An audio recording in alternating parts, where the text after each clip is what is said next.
Good afternoon, everybody, and thanks for joining us. I'm Beth DeFalco, Deputy Commissioner for Public Affairs and Communications for the New York City Department of Environmental Protection.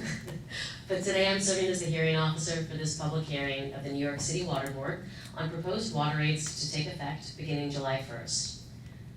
After several years of virtual hearings, we're pleased to be returning in person and meeting at each of the boroughs. I'd like to thank the Office of Management and Budget for making this venue available to us. And take a second now to ask everybody to put their phones on silent, self-included.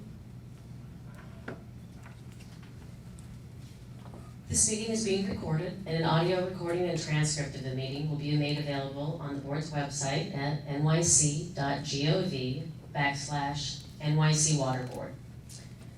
We've also placed several documents in the official record, including a notice appointing me as the hearing officer, verified copies of the public notices placed in the newspapers, a draft of the rate schedule listing the rates and billing policies for the coming year, a public information booklet describing the proposed rates, and copies of the written testimony received by the board so far. The draft rate schedule and the public information booklet are also available on the board's website, as is a copy of the presentation you'll be hearing today.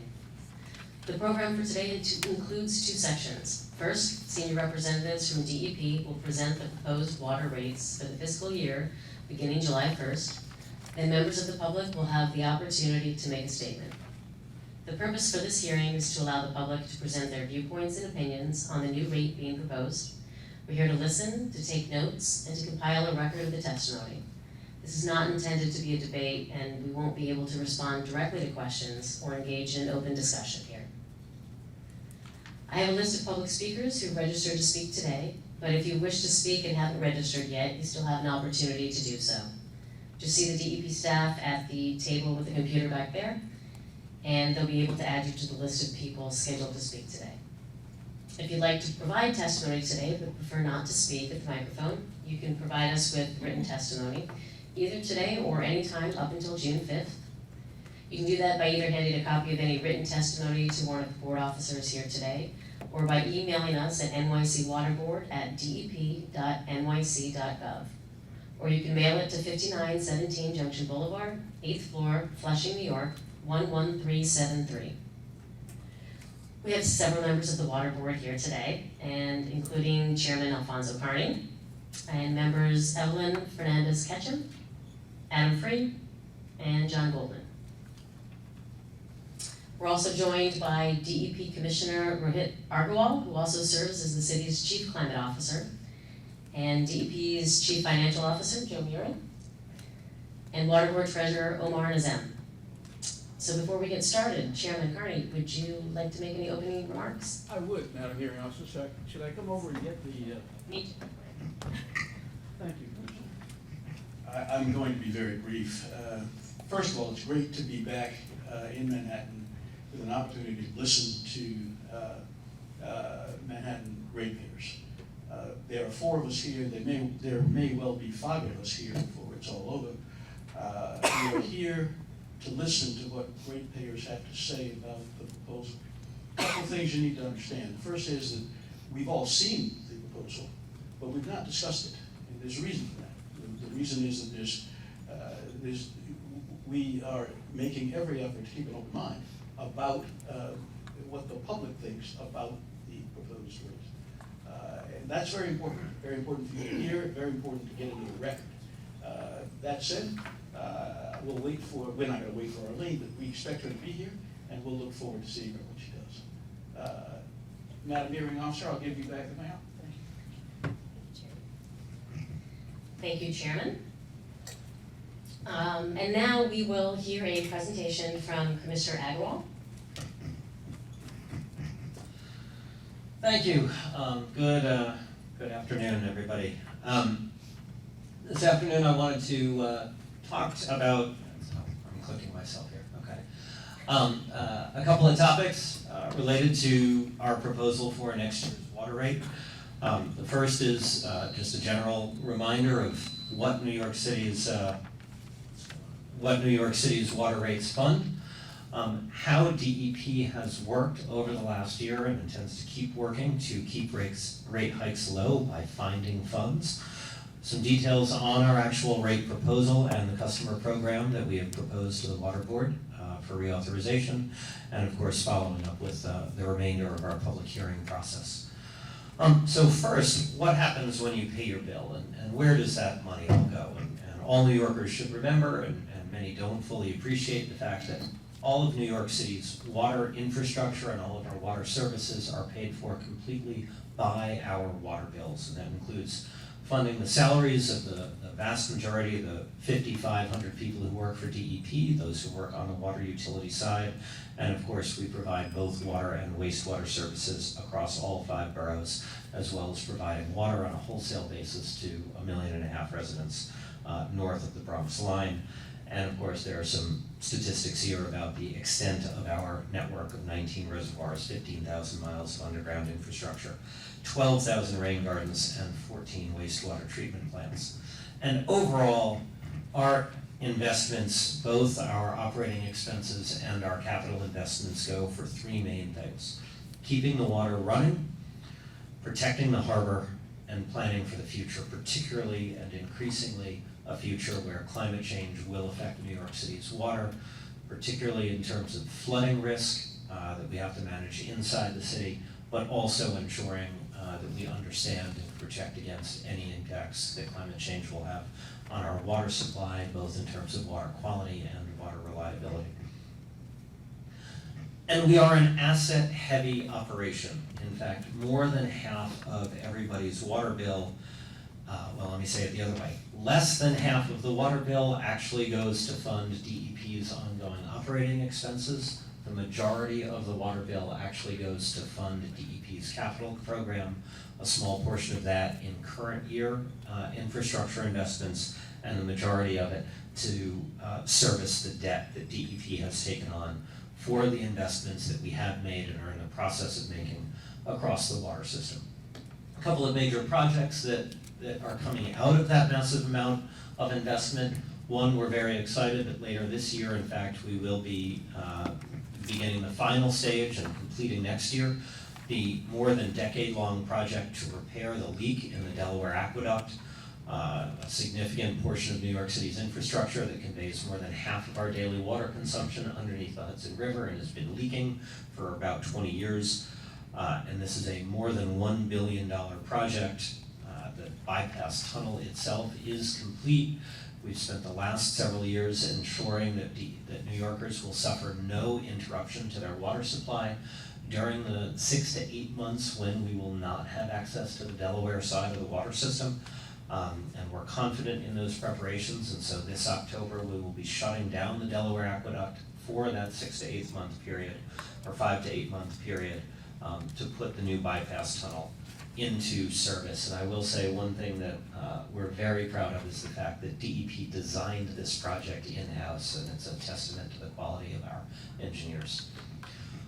Another thing that we've done over the last year is actually identify the final completion schedule for the third water tunnel, which, as you know, is a project that's been underway for 50 years. And this will be actually operational readiness. I mean, we will actually be ready to turn on water tunnel number 3 in Brooklyn and Queens in 2032. That's more than $400 million in our current capital plan. And we have the 2 shafts that are the last bit that we have to do that are underway in Queens. That, by the way, are also really well designed so that they will connect into the next stage of the water tunnel that will extend into the Bronx and save us a lot of money and create additional redundancy further to the system when that is constructed. A couple of projects to highlight here in Manhattan. Over the last year, we've started work on a set of projects on 2nd Avenue in the East 30s, $53 million, which will improve the water supply and protect against water main breaks in that part of Manhattan. And then one that was completed earlier this year, which was a more than $200 million multi-year project on 9th Avenue and some other areas around the west side, It included some streetscape improvements, and therefore the bike lane got all the attention, but I assure you the underground infrastructure was much more expensive than the bike lane. But this will have significant benefits to the water supply in that, in what continues to be a fast-growing section of Manhattan. As the members of the Water Board know very well, one thing we at DEP have been very focused on over the last year is how we both help ratepayers who have been struggling to pay their water bill, but also gain as much revenue that DEP deserves as possible. I really do not know what is causing all of this feedback. The second. Yeah, having both mics on. Oh, is that turned it? the other one off. That one's off. Yeah, I tried to This turn is that one. off. That one's off. All Just, right. the room's small, if you turn it off, I think people can hear. Aren't we recording? They can. Yeah, we're recording, so I'll keep it on. The Water Board, back in December, approved the amnesty program intended to encourage New Yorkers who could pay their water bills but had fallen behind on their water bills. That's been very successful, and we extended that because it was so successful, but it does end tomorrow. It will not come back. But we have gained roughly $90 million in incremental revenue at the cost of only $19 million in forgiven interest. So that's a $19 million benefit to New Yorkers who fell behind but volunteered to do the right thing and pay up. We've also worked very hard under the leadership of Jeff Lynch, our Deputy Commissioner for Customer Service, to market the New York State Low-Income Household Water Assistance Program, which is a state-administered but federally funded program that helps low-income households pay their water bill. Unfortunately, the way the state has set this up requires individual households to qualify and fill out paperwork, and BCS has been aggressive in identifying households that we think qualify, alerting them to the opportunity, and helping them fill out those forms. And the Water Board approved, as part of the amnesty program, a LIWAP Plus program for the relatively small number of households where they apply for LIWAP, they max out their federal grant, they still are in debt, and we've sweetened the deal. If they fill out the paperwork and they get all of that federal money, which of course takes further pressure off the ratepayers, we've wiped the slate clean so they are in the black with us, and we think that's a really good deal. We've also got a program also approved by the Water Board along with the amnesty to help affordable multifamily buildings, particularly HDFCs, come into the green or work with us on payment programs.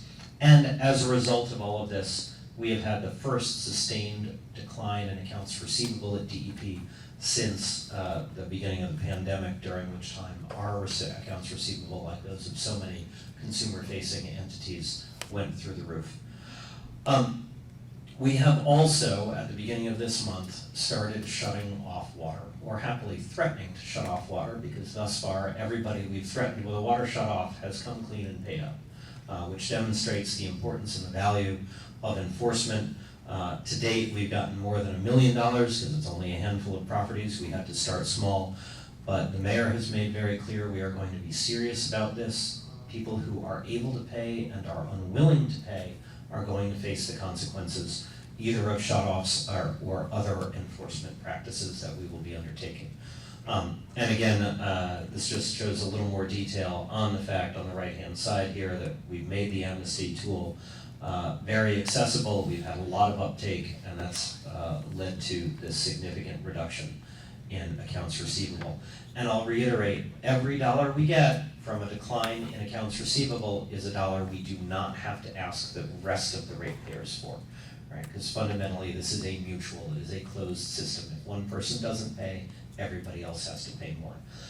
Another way that we have been working to take pressure off the ratepayers is to do everything we possibly can to get hold of the federal and state money that is now available to us. Between the federal bipartisan infrastructure law, the Federal Inflation Reduction Act, and the New York State Environmental Bond Act that was approved by the voters last fall, there are billions and billions of dollars that DEP should be eligible for. And we are already working to get as much of that as possible from the bipartisan infrastructure law.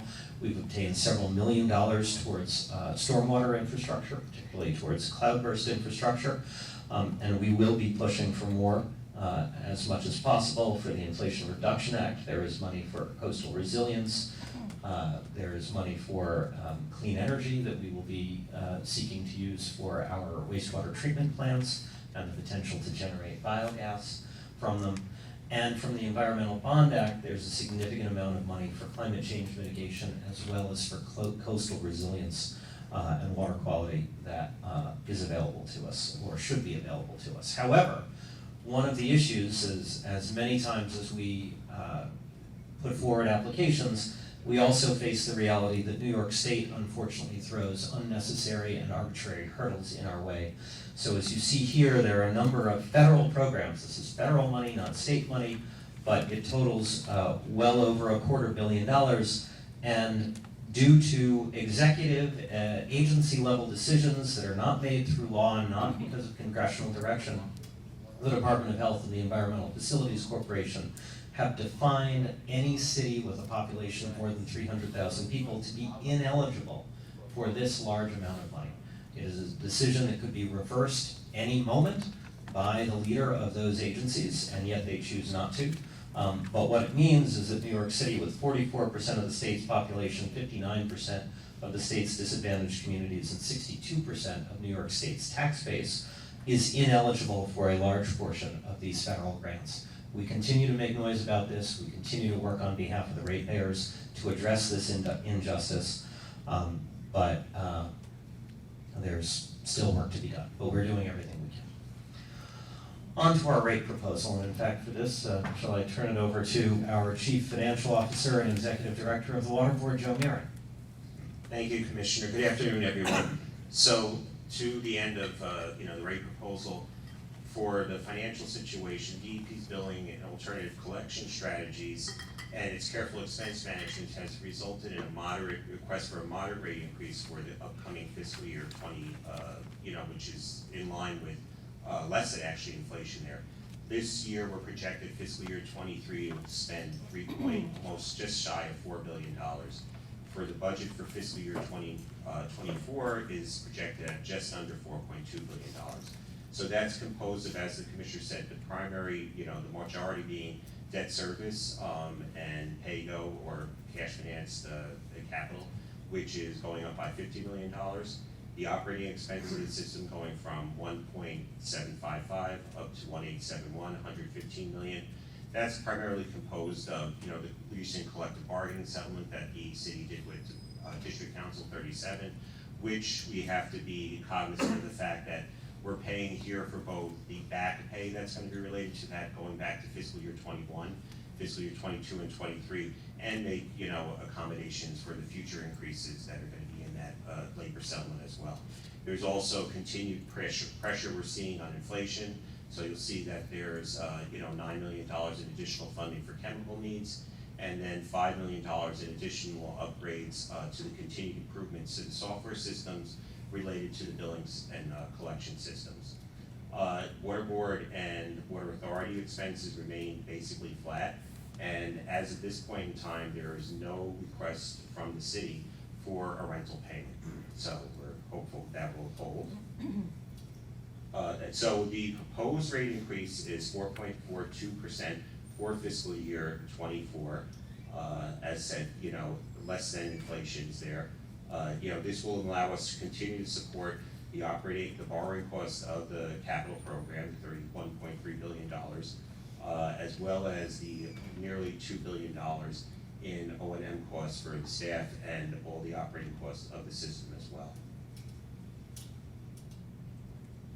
We will, this rate will continue to allow us to offer affordable rates for homeowners. The average single family rate for 70,000 gallons per year going from 1,041 to 1,088. That's $3.84 more per month. The average multifamily going up from $773 to $806, an increase in average of $2.85 a month. The multi-conservation program, those ratepayers going from 1,134 to 1,184, a monthly increase of $4.18, And we're proposing again for this year to keep the minimum charge, as is, so no increase for those, which mainly benefits seniors who use, minimal waters for a daily basis. And we also continue to track in the middle range, but below the average of most large cities in the water rates that we're charging. For 2023, about $1,041 for the average family compares very well to the $1,309 in the 30s, the large city average. So 20% there, and we've been consistent in maintaining or even growing that, lower than normal increase.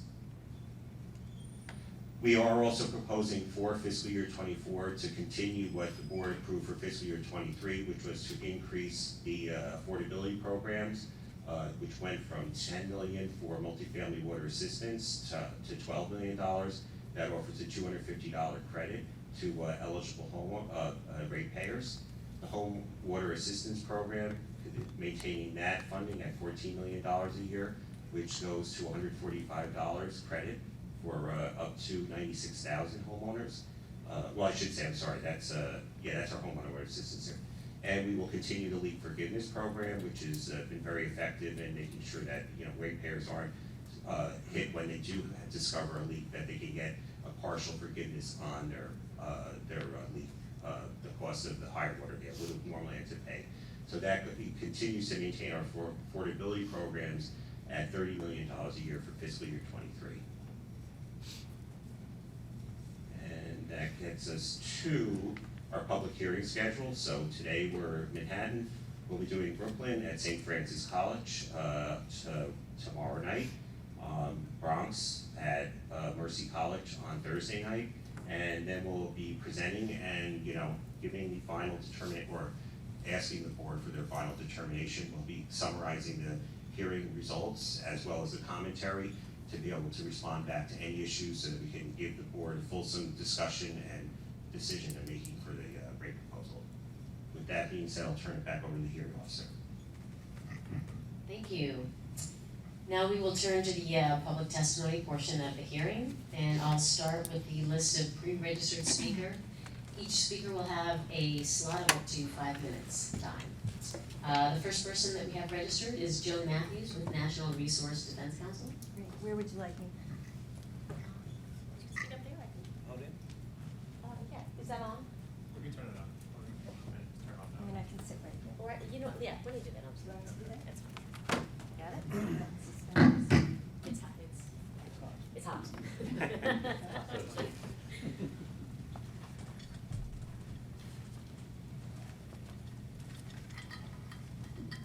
I agree with you, Chairman. It's nice to be in person. Good to have you. Thank you for the opportunity to present testimony on this important topic. I am Joan Leary Matthews, Senior Attorney with the Natural Resources Defense Council. NRDC is a national and international nonprofit environmental organization with deep roots in New York City and has worked for decades to protect New York City's drinking water and to reduce sewage and other pollution in the city's waterways.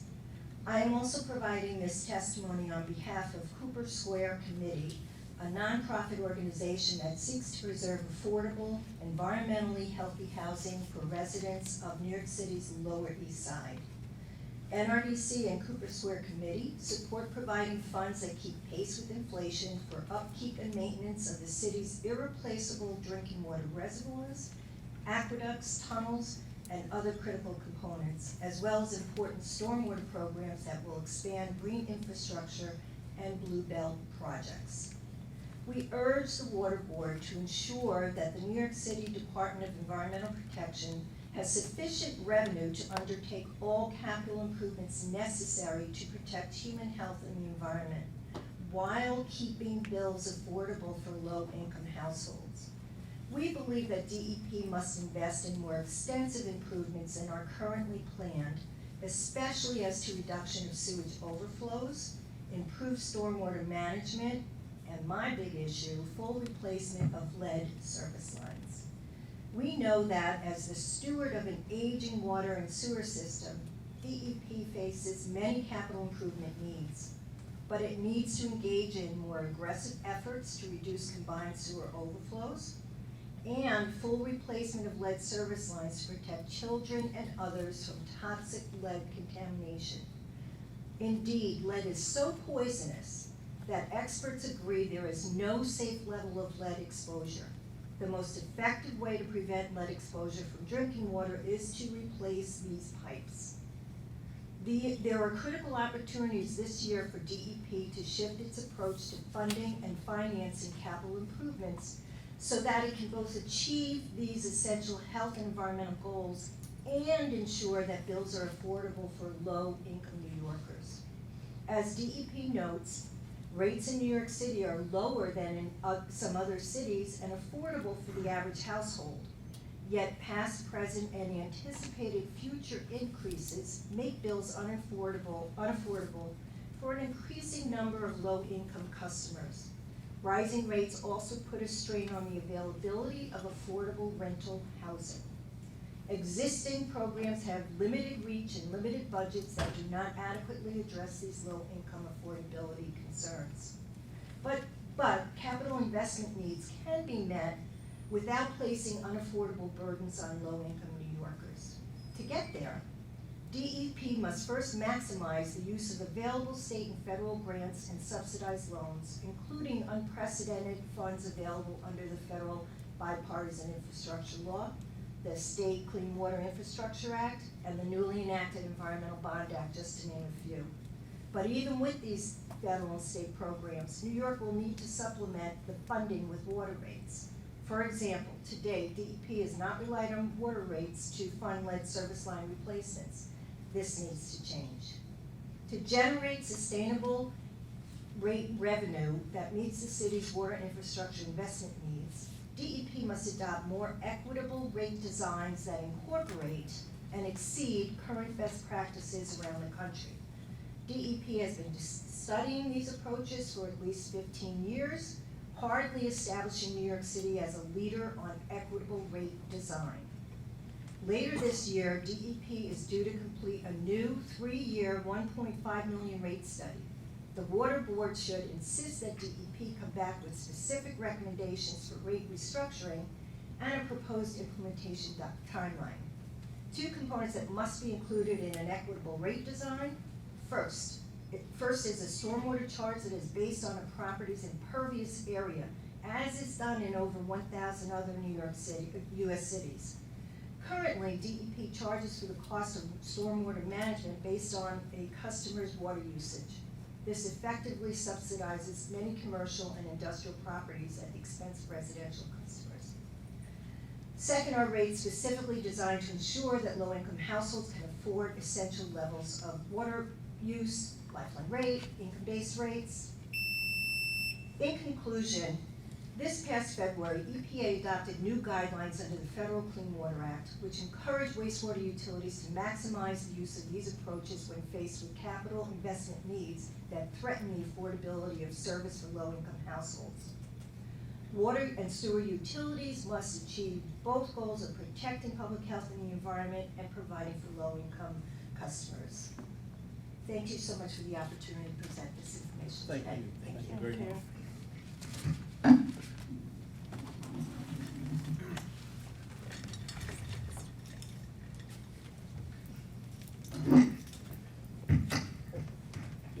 Terrific, thank you.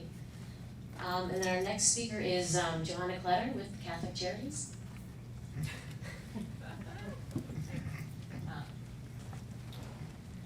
I hate reading, but I don't want to forget anything.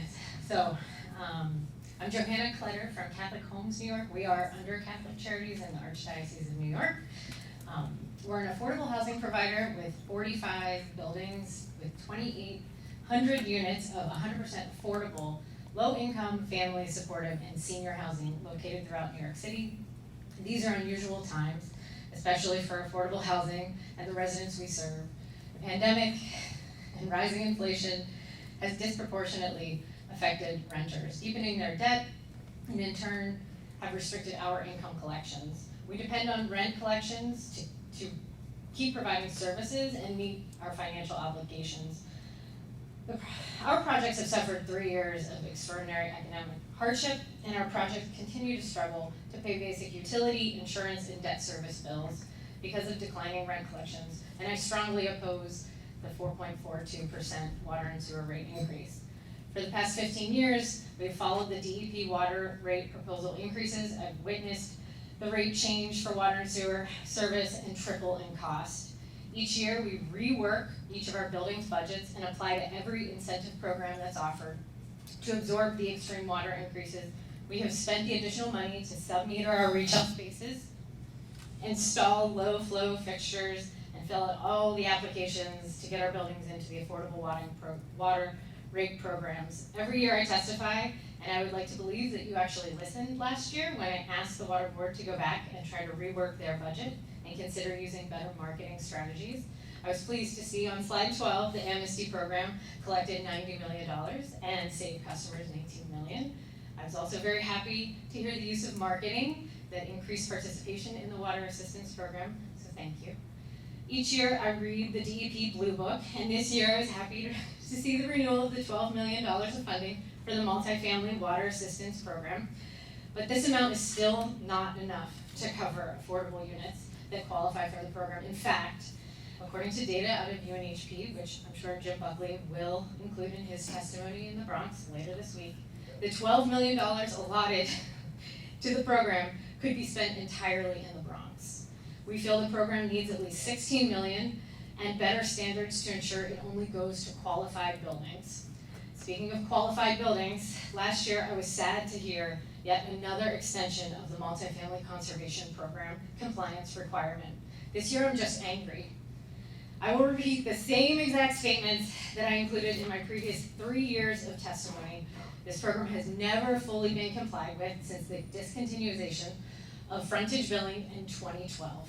A lot of frontage buildings were parked into the MCB program without being vetted and without full inspection of compliance measures. It's not right to extend this program benefit to buildings not meeting the efficiency standards of other MCP compliant buildings, and we need to change that. The city is checking compliance for all energy rating scores and implementing new local laws each year that we all must adhere to. DEP should do the same with their compliance program. I again ask this year that DEP start checking compliance and issue penalties and convert those non-compliant MCP accounts back to metered billing. I assure you this would generate revenue and help us achieve conservation goals. And as the commissioner did mention, there is value in enforcement. I'm glad to see that there is no rental payment budgeted again this year. I would love to see it permanently eliminated from the DEP budget. In my 20 years of experience working in affordable housing, I have acquired firsthand knowledge of how the increase of water costs disproportionately affect affordable housing. I've seen the MCP fixed rate myself go from $424 per unit per year in 2014 and rise 280% to the now proposed $1,184. Because we have to absorb these water rate increases, I've watched our building budgets get tighter and asked that the water board seriously consider how every percentage increase squeezes our affordable projects so much more than any other ratepayers. I applaud the $30 million investment in the affordability programs, and I'm very happy to see them continue. In summary and conclusion, I asked DEP to continue to expand the multifamily water assistance program and the home water assistance program for low-income ratepayers, require MCP program and compliance and issue penalties to convert those non-compliant MCP accounts to metered billing. I ask that they permanently eliminate the rental payment from the DEP budget. I ask that you please consider having these public hearings on a virtual video platform, at least one of them, please. And I ask that the water board vote no increase in the water rate for 2023. Or, knowing how high inflation is this year, please consider a lower percentage increase. If I have a couple more seconds, I have one more paragraph that I added and I knew I'd go over, sorry. I wasn't sure if I would have time, but I did want to add some additional thank yous. Thank you for running the amnesty program. Thank you for conducting the rate study and involving many of my colleagues in this process. A special thank you to Commissioner Ritt. I very much do enjoy the roundtable stakeholder meetings that you've been hosting. I feel you are one of the first commissioners really focused on getting NYC its fair share of government funding, and I hope DEP keeps open the conversation with those stakeholders. Thank you for your time, and serious consideration for the affordable housing providers out there just trying to make our budgets work. Thank you. Ms. Clever, thank you. Thank you. Thank you. And thank you to all our speakers. Do we have any others or anybody else that wishes to speak? Okay, terrific. Well, you saw on the last slide that our next hearing is in Brooklyn at 6 p.m. tomorrow evening. The borough's hearings will continue through June 1st, and that concludes today's hearing. The board will consider all of the public testimony and will vote on its budgets and rates for next year on June 6th. If adopted by the board, the new rates will go into effect July 1st. Thank you. Thank you.